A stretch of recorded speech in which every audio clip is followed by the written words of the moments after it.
Bangladesh cricket এখন অস্তিত্ব সংকটে। মাঠে যেন নেই উল্লেখ করার মতো কোনো সাফল্য। মাঠের বাইরেও তেমনই চলছে বিশৃঙ্খলা।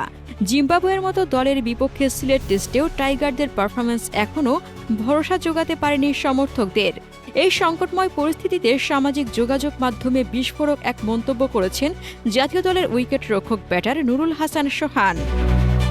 রোববার রাতে নিজের অফিসিয়াল ফেসবুক পেজে সোহান খুলনার স্থানীয় ক্রিকেটের দুরবস্থা নিয়ে লেখেন, এমন পরিস্থিতি চলতে থাকলে শুধু খুলনার নয়, পুরো বাংলাদেশের ক্রিকেটই ধ্বংস হয়ে যাবে। তারকা ক্রিকেটার নুরুল হাসান সোহান লিখেছেন, বিভিন্ন সময়ে অনেকে উদ্যোগ নেওয়ার পরেও কিছু স্বার্থান্বেষী ব্যক্তির কারণে খুলনার ক্রিকেট নিয়ে কাজ করতে গিয়েও ব্যর্থ হয়েছেন। এইসব ব্যক্তির কারণে খুলনায় ঘরোয়া টুর্নামেন্টও আয়োজন সম্ভব হয়নি বিগত বছরগুলোতে, যার ফলে খুলনার অসংখ্য প্রতিভাবান তরুণদের ক্যারিয়ার ধ্বংস হয়েছে এবং এর দায়ভার তারা কোনোভাবেই এড়াতে পারে না।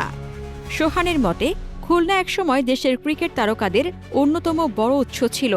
মাশরাফি, সাকিব, সৌম্য, মুস্তাফিজদের মতো বড় বড় তারকা এসেছে এই অঞ্চল থেকেই। কিন্তু প্রায় ৮ থেকে ১০ বছর ধরে খুলনায় কোনো লিগ অনুষ্ঠিত না হওয়ায় নতুন প্রতিভারা সুযোগ থেকে বঞ্চিত হচ্ছে। তিনি আরও লিখেছেন, একটা সময় জাতীয় দলের অসংখ্য বড় তারকা ক্রিকেটার খুলনা বিভাগ থেকে উঠে আসত, কিন্তু কিছু সুবিধাভোগী ক্রিকেট সংগঠকদের ব্যবসায়িক স্বার্থে ক্রমশ পিছিয়ে পড়েছে খুলনার লোকাল ক্রিকেটাররা। এই পোস্ট এমন এক সময় এসেছে যখন বাংলাদেশ ক্রিকেট বোর্ড দুর্নীতি নিয়ে প্রশ্নের মুখে।